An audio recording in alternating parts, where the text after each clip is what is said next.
Welcome back to Extra Holiday Games. I'm Extra Holiday. And we're gonna beat this eventually. Probably. Maybe. I mean, if we throw enough at the wall, eventually something's gonna stick, right? Or perhaps, like the Iron Mouse Subathon, this will simply go on forever. That's something I've been watching a lot lately.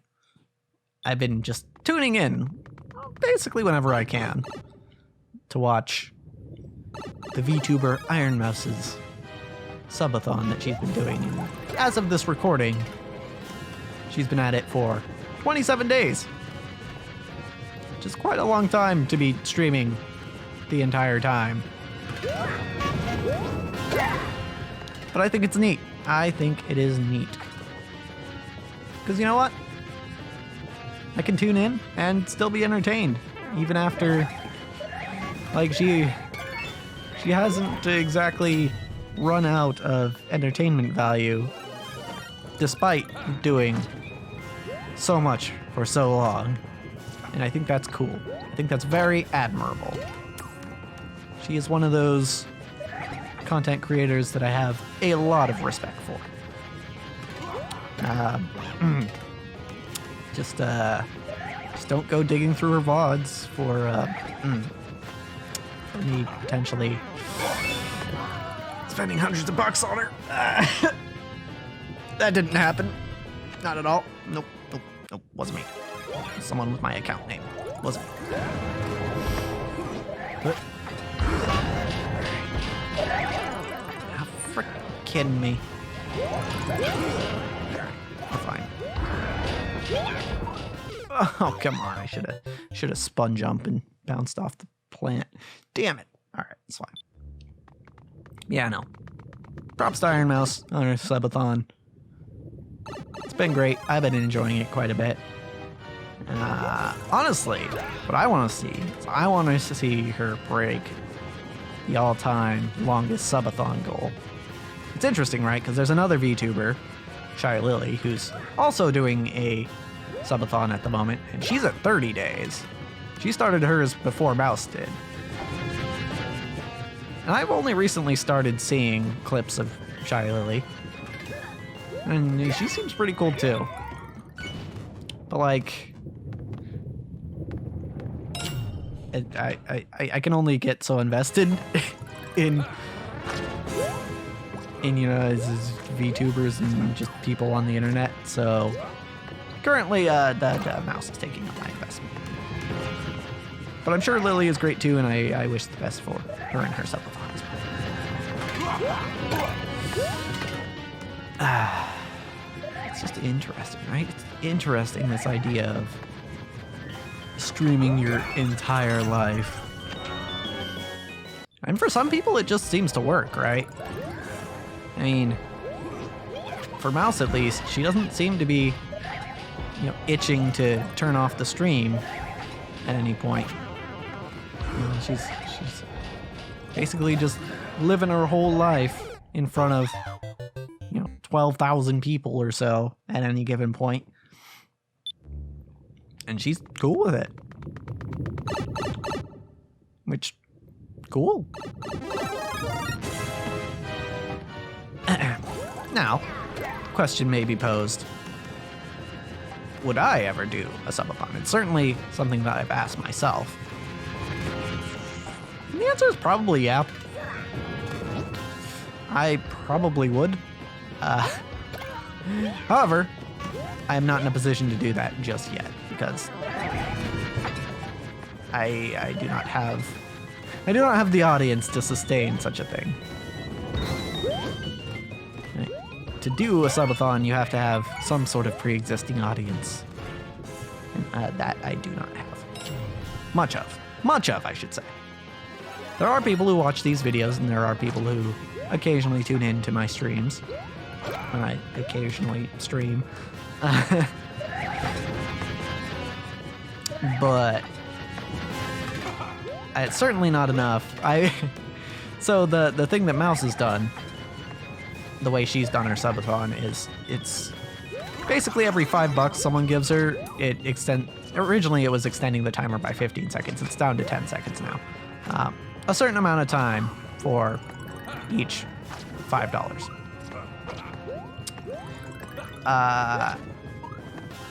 And if I were to do that, I would probably have to put like, $5 gets you another 24 hours or something, because I have yet to make any money off of streaming. So, yeah.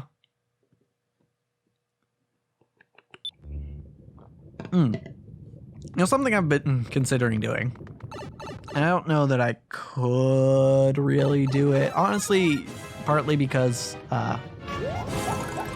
where I'm living now, it's a much bigger limit, but we have a data limit per month on our internet, on the home internet, not just phone internet, because I know it's more common for phone internet than home internet. There's a data limit. And it's pretty big. It's 750 gigs. That's more than pretty much anyone is going to use ever. However, one way that I could potentially use up all that data, and again, something I've considered doing, is to just stream a marathon of these episodes of EHG on my channel. On my channels, I guess I should say, my streaming channels. Because that would be a relatively, that would be a pretty low maintenance way to just have the stream on all the time. While I'm not actually, there to do it. But again, that would take a lot of data, right? I happen to know that at full resolution, one of my videos is like, it's like 2 gigabytes. So, if we were to somehow make it through every single one of my videos, I guess that would take a while. If we were to make it through every single one of my videos, though, it would be more than 2 terabytes. So, yeah, it's a lot. It's a lot of data being used. I guess one thing I can do is I can calculate the number of gigabytes per hour, essentially. And I can do that roughly now. Let's see, a 15-minute video. Let's play it on the safe side. Assume that a 15-minute video is 2 gigabytes. That would mean 8 gigabytes per hour. And 24 hours in a day. So that would be 192 gigabytes per day if I kept it running 24/7. And of course, that's just download. We're not even talking about upload yet. That's 197 gigabytes per day. Yeah, we would meet our quota in like 3 or 4 days. So I guess I probably couldn't do it for too long. But of course there are ways around it. I could download them all, or quote unquote download them. I wouldn't have to download them. I would just have to put them on my computer. Because I have the original files. So I could play them all locally from my computer and stream that. But then I wouldn't be getting the actual view time on the videos on YouTube. So that wouldn't be ideal. Frickin', I touched the ground and it screwed me over. Alright. Or, alternatively, I could lower the quality, because a 2 gigabyte video that's 1080p will be like 140 kilobytes at 144p. So that could be a way to manage it. Yeah, that's a wall. Ah. Got it. Yeah, okay, I should have just bounced on the guy. There are ways to do it, but they all involve some sort of compromise.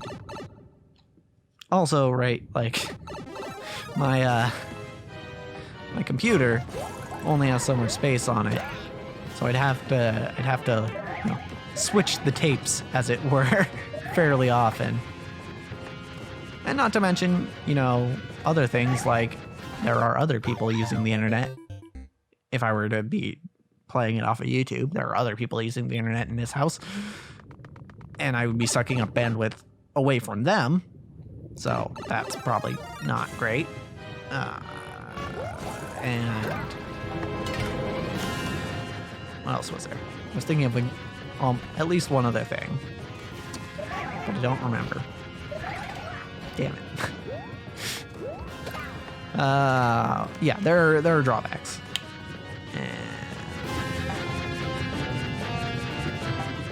Want to do it, but I can't really.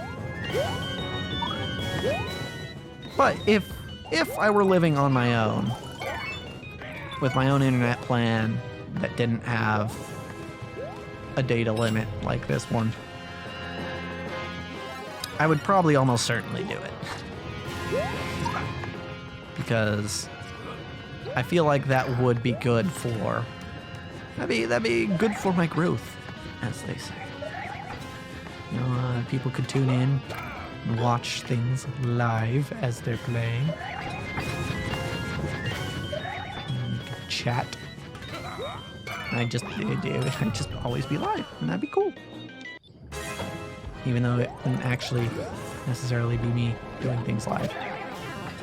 Okay, cool. Alright. Okay, I'm finding that maybe the best strat most of the time is to bounce off the piranha plant. Doesn't seem to be the easiest strat given the wonky hitboxes, but it is potentially the best strat. I'll keep that in mind. Okay.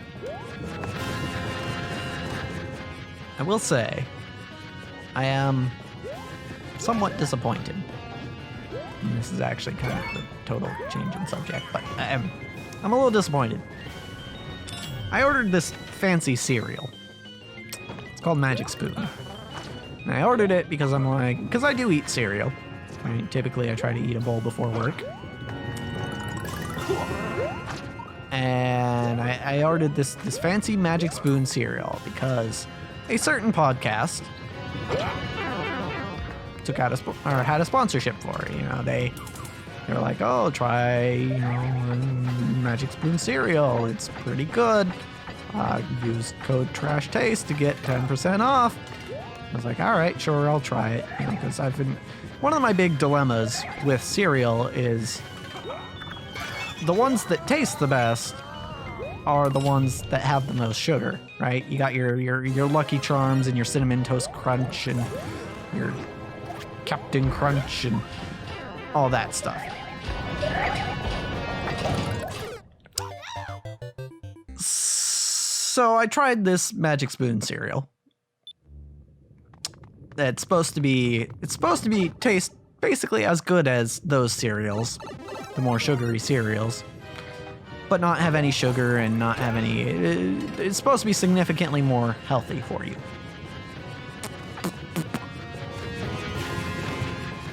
And at this point, I don't doubt that it's more healthy, but I don't like the taste. I just really don't like the taste. There's this weird, I want to call it an aftertaste, but it feels like it comes on sooner than the aftertaste normally would. There's just this weird taste to it. And I've tried 3 of the 4 boxes that I ordered, and it's in every one of these boxes. There's this weird taste. It just comes out. It's just not appealing to me.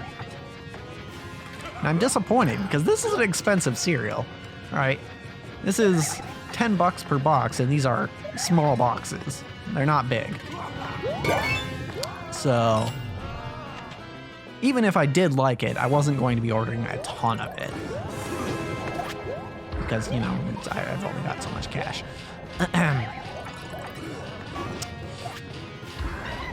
Frickin' frackin' fruck. Okay. So yeah, I paid, you know, $40 for 4 boxes of cereal, and it wasn't even that tasty.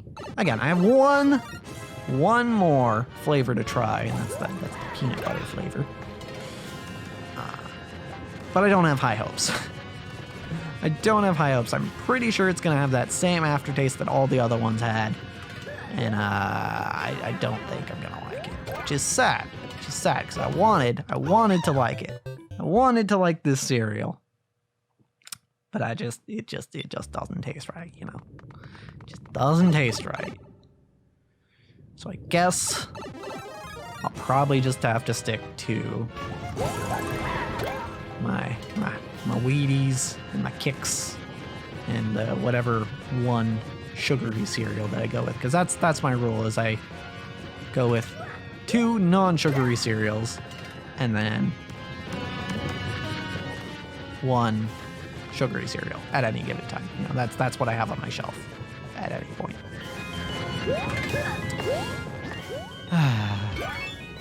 I'm actually in a pretty good spot as far as cereal goes, though, because the last sugary cereal that I bought was the Pokemon cereal.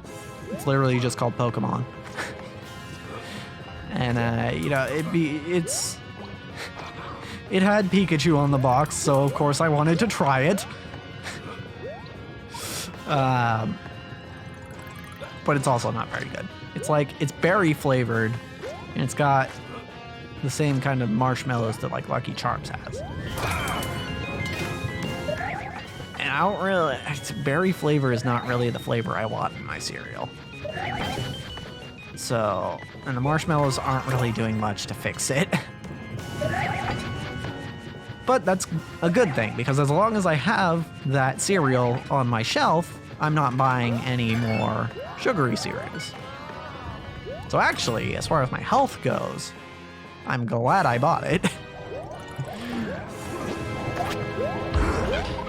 Because, yeah, I'm not eating as much sugar, which is great. It's great. I'm just trying Magic Spoon, which again, I'm disappointed with. But hopefully, I won't be as disappointed next time. Because, as for this episode, that's a wrap.